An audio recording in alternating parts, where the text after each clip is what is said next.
Hey Jackson, Grandma here again. Flat Stanley by Jeff Brown. We'll see how hard we get with this one. Boo's in here trying to pester me. Here we go. Breakfast was ready. I will go out and wake up the boys, Mrs. Lambchop said to her husband, George Lambchop. Just then, their younger son, Arthur, called from the bedroom he shared with his brother, Stanley. Hey, come and look, hey! Mr. and Mrs. Lambchop were both very much in favor of politeness and careful speech. Hay is for horses, Arthur, not people, Mr. Lambchop said as they entered the bedroom. Try to remember that.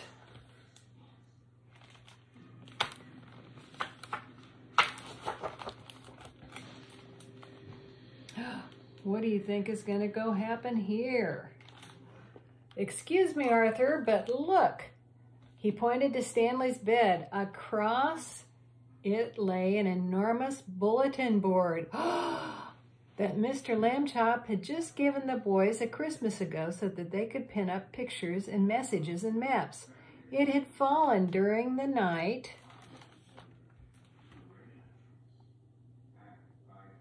It fell during the night on top of Stanley, but Stanley was not hurt.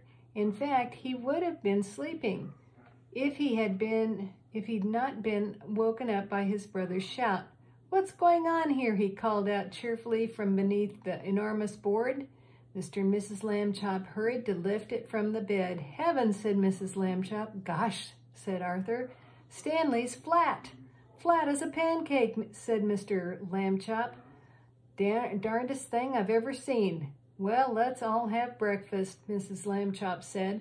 Then Stanley and I will go to Dr. Dan and see and hear what he has to say. What happened to him? Goodness sake. What do you think that doctor's going to say? Oh my goodness, look at how flat Stanley is and how tall he is. Let's see what it says. The examination was almost over. How do you feel, Dr. Dan asked. Does it hurt very much? I felt sort of tickly for a while after I got up, Stanley Lambchop said, but I feel fine now. Well, that's mostly how it is with these cases, said Dr. Dan. We'll just have to keep an eye on this young fellow, he said, and then when he finished the examination, sometimes we doctors, despite all our years of training and experiences, can only marvel at how little we really know. Mrs. Lambchop said she thought that Stanley's clothes would have to be altered by a tailor now, so Dr. Dan told his nurse to take Stanley's measurements. Mrs. Lambchop wrote them down. Stanley was 4 feet tall and about 1 foot wide and half an inch thick. Half an inch thick? Oh my goodness.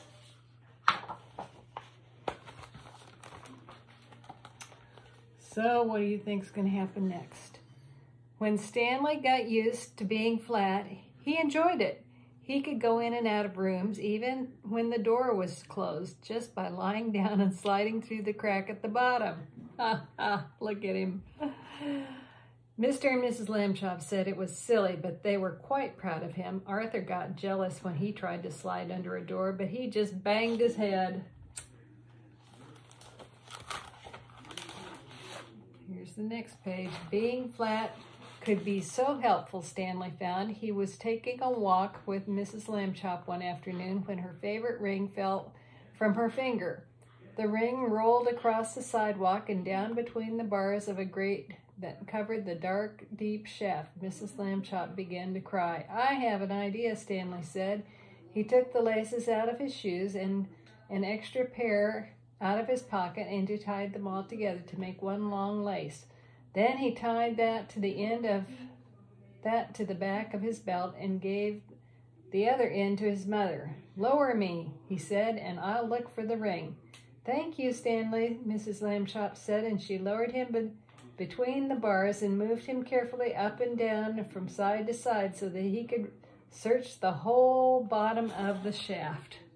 Look at him there.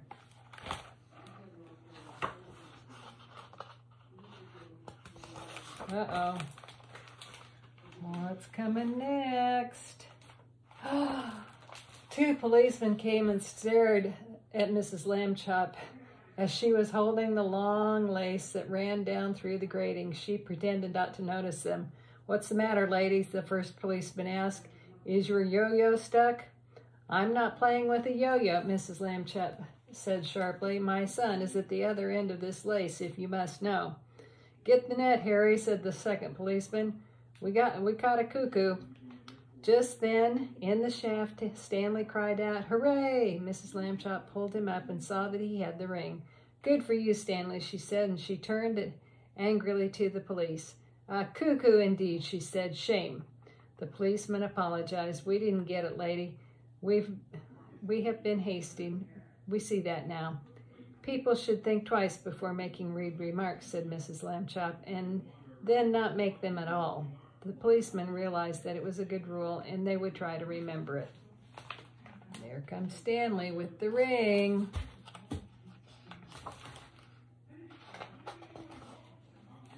What's going to happen next? One day, Stanley got a letter from his friend, Thomas Anthony Jeffrey, whose family had recently moved to California. A school vacation was about to begin, and Stanley was invited to spend it with the Jeffreys. "Oh, boy," Stanley said, "I'd love to go." Mr. Lambchop sighed. "A round-trip plane or airplane ticket to California is very expensive," he said. "I'll have to think about some cheaper way." When Mr. Lambchop came home from the office that evening, he brought with him an enormous brown paper envelope. "Now then, Stanley, try this for size." The envelope fit Stanley very well. There was even room left over, Mrs. Lambchop discovered, for an egg salad sandwich made with thin bread and a flat cigarette case filled with milk. They had to put a great many stamps on the envelope to pay for both airmail and insurance, but it was still much less expensive than a train or airplane ticket to California. So now they're going to mail him. What's happening next? Where's he headed? The next day, Mr. and Mrs. Lambchop slid Stanley into his envelope along with the egg salad sandwich and cigarette case full of milk, and mailed him from the box at the corner. The envelope had to be folded to fit through the slot, but Stanley was a limber boy, and inside the box he straightened right up again. Mrs. Lambchop was nervous because Stanley had never been away from home before. She rapped on the box. "Can you hear me, dear?" she said. "Are you all right?" Stanley's voice came quite clearly. "I'm fine. Can I eat my sandwich now?" "Wait an hour and try not to get overheated, dear," Mrs. Lambchop said, and then she and Mr. Lambchop cried out, "Goodbye, goodbye," and went home. Stanley had a fine time in California. When the visit was over, the Jeffreys returned him in a beautiful white envelope they had made themselves. It had a red and blue markings to show that it was airmail, and Thomas Jeffrey had lettered it "valuable" and "fragile," and this end up on both sides. Back home, Stanley and his family told his family that he had been handled so carefully he never felt a single bump. Mr. Lambchop said it proved that jet planes are wonderful, and so the post office department, that this was a great age in which to live. Stanley thought so too.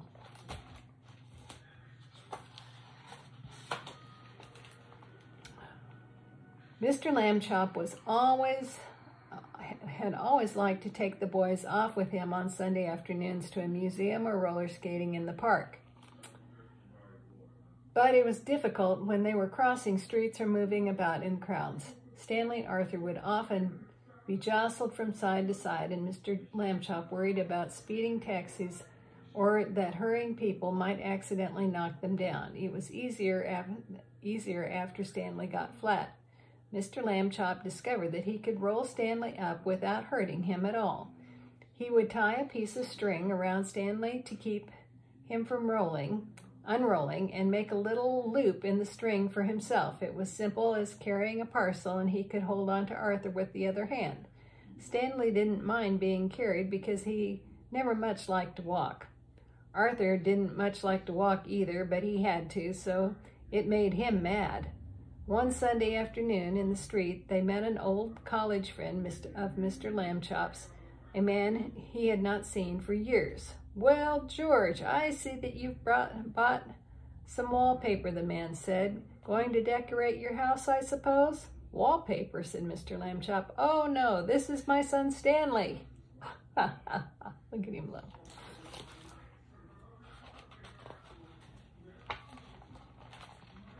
So what is going to happen? Okay, here, this page over here is what you need to see. So he undid the string, and Stanley unrolled. "How do you do?" Stanley said. "Nice to meet you, young fellow," said the man. And he said to Mr. Lambchop, "George, that boy's flat." "Smart, too," said Mr. Lambchop. "Stanley is third from the top in his class at school." "Phooey," said Arthur. "This is my younger son, Arthur," Mr. Lambchop said, "and he will apologize for his rudeness." Arthur could only blush and apologize. Mr. Lambchop rolled Stanley back up again, and they set out for home. It rained quite hard while they were on their way. Stanley, of course, hardly got wet at all, just around the edges, but Arthur got soaked. Late that night, Mr. and Mrs. Lambchop heard a noise out in the living room, and they found Arthur lying on the floor near the bookcase. He had a pile of great many volumes of Encyclopedia Britannica piled on top of him. You don't know what that is, but that was what we used to look at when I was your age, before we had the internet. Those books had all sorts of important information and told all about things all around the world. "But put some more on me," Arthur said when he saw them. "Don't just stand there, help me." Mr. and Mr. Lambchop sent him back to bed, but the next morning they spoke to Stanley. "Arthur can't help being jealous," they said. "Be nice to him. You're his big brother after all." Oh, look at him piling the books on top of him.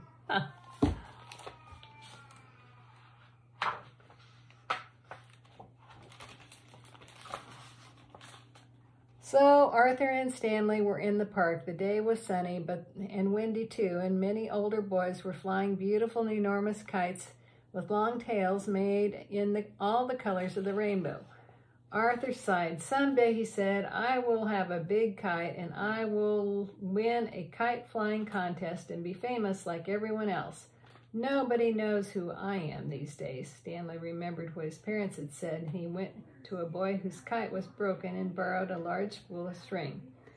"You can fly me, Arthur," he said. "Come on." He attached the string to himself and gave Arthur the spool to hold, and he ran lightly across the grass sideways to get the speed up, and then he turned to meet the breeze. Uh-oh. What's going to happen to Stanley?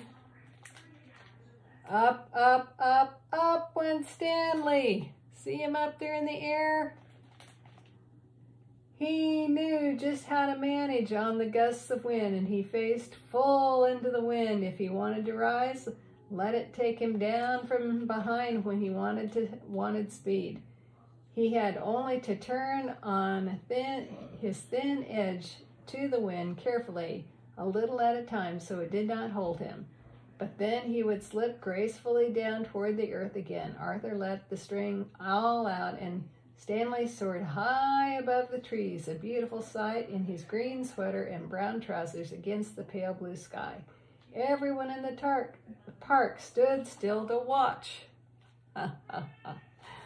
Fly him. How would you like to fly your brother? Uh-oh, what's happening now? Stanley swooped right and left in the long, matched swoops, and he held his arms by his side, and he zoomed at the ground like a rocket, and it curved up again toward the sun. He side-slipped and circled, and he made figure eights and crosses and a star. Nobody had ever flown the way Stanley Lambchop flew that day. Probably nobody ever will again. After a while, of course, people grew tired of watching, and Arthur got tired of running around with an empty spool. Stanley went right on through, though, showing off. The three boys came up to Arthur and invited him to join them for a hot dog and some soda pop. Arthur left the spool wedged in the fork of a tree. He didn't notice, while he was eating a hot dog, that the wind was blowing and the string had tangled it around the tree. The string got shorter and shorter, but Stanley didn't realize how low he was until the leaves brushed his feet. And then it was too late, and he got stuck in the branches. Oh, Boo, you going to help us read? 15 minutes passed before Arthur and the other boys heard his cries and climbed up to set him free. Stanley would not speak to his brother that evening, and at bedtime, even though Arthur had apologized, he was still cross. Alone with Mr. Lambchop in the living room, Mrs. Lambchop sighed and shook her head. "You're at the office all day having fun," she said. "You don't realize what I go through with the boys. They're very difficult." "Children are like that," Mr. Lambchop said. "Phases. Be patient, dear." Oh. We got stuck in the tree.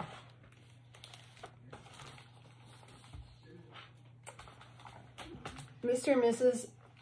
O.J. Dart lived in an apartment above the Lambchops. Mr. Dart was an important man and the director of the famous Museum of Art downtown in the city. Stanley Lambchop had noticed in the elevator that Mr. Dart, who was ordinarily a cheerful man, had become quite gloomy, but he had no idea what the reason was, and then at breakfast one morning he heard Mr. and Mrs. Lambchop talking about Mr. Dart. "I see," said Mr. Lambchop, reading the paper over his coffee cup, "that still another painting has been stolen from the famous museum, a Toulouse-Lautrec." Mrs. Lambchop sipped her coffee. "That probably made it easy to steal," she said. "Being too loose, I mean." "It says," Mr. Lambchop went on, "that Mr. J. O. Dart, the director, is at his wit's end, and the police are of no help." Reading the paper there. What do you think, Boo? Goodness, this needs to be a chapter book. It's long. What do you think that picture means? Somebody got an idea? Listen to what the chief of police told the newspaper. "We suspect a gang of sneak thieves. These are the worst kind. They work by sneakery, which makes them very difficult to catch. However, my men and I will keep trying. Meanwhile, I hope people will buy tickets for the policeman's ball and not park their cars where signs say don't." The next morning, Stanley Lambchop heard Mr. Dart talking to his wife in the elevator. "These sneak thieves work at night," Mr. Dart said. "It's very hard for our guards to stay awake while they have been on duty all day. And the famous museum is so big we can't guard every picture at the same time. I fear it is hopeless, hopeless, hopeless." Suddenly, as if an electric light bulb had lit up the air above his head, giving out a little shooting lines of excitement, Stanley Lambchop had an idea, and he told it to Mr. Dart. What do you think that idea is going to be? "Stanley," Mr. Dart said, "if your mother will give her permission, I will put you and your plan to work this very night." Mrs. Lambchop gave her permission, "but you will have to take a long nap this afternoon," she said. "I won't have you up all hours unless you do." That evening, after a very long nap, Stanley went with Mr. Dart to the famous museum. Mr. Dart took him into the main hall where the biggest and most important paintings were hung. He pointed to a huge painting that showed a bearded man wearing a floppy velvet hat playing a violin for a lady who lay on the couch. There was a half-man, half-horse person standing behind them, and 3 fat children with wings were flying around above. That, Mr. Dart explained, was the most expensive painting in the world. There was an empty picture frame on the opposite wall. We shall hear more about that later on. Look at that silly picture. Huh.